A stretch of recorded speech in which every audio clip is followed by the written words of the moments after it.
लोग पढ़ते हैं गंभीर चिंतकों को,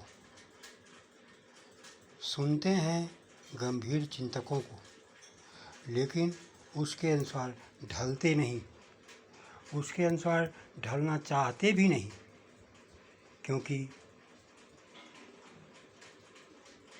वे समझते हैं कि मैंने उनको पढ़ लिया, उनको सुन लिया, तो सब कुछ समझ गया। अरे समझने के लिए भी कुछ समझना होगा, अपने आप को भी समझना होगा, तभी बातें समझ में आएगी।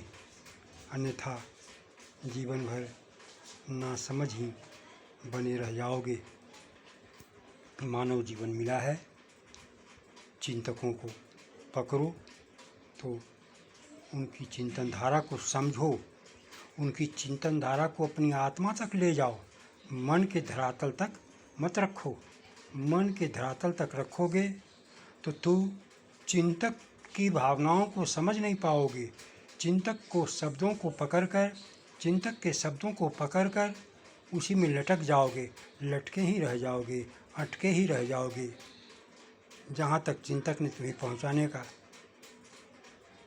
दावा किया था, जहाँ तक चिंतक तुम्हें ले जाने के लिए अपनी चिंतन धारा को प्रस्तुत किया था, वहाँ तक तुम पहुँच नहीं पाओगे। अतः हे मानव, तुम चिंतक को पढ़ते हो तो चिंतन करना सीखो। चिंतन करके चिंतक की बातों की गांभीर्य को, चिंतक की बातों के में दर्शन करो और उस दर्शन को अपनी आत्मा से करना सीखो। तब जो है सत्य का दर्शन होगा और तुम्हें एक सही दिशा मिलेगा।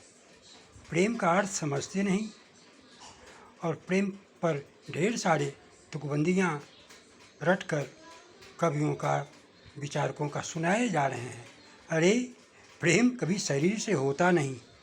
प्रेम शरीर से करोगे तो तुम कमज़ोर बनोगे, तुम अल्पायु बनोगे, तुम रोगी बनोगे, तुम डिप्रेशन में रहने वाले बनोगे, तुम जीवन में तनावग्रस्त रहोगे। प्रेम आत्मा से किया जाता है, जहाँ प्रकाश ही प्रकाश है, जहाँ जाकर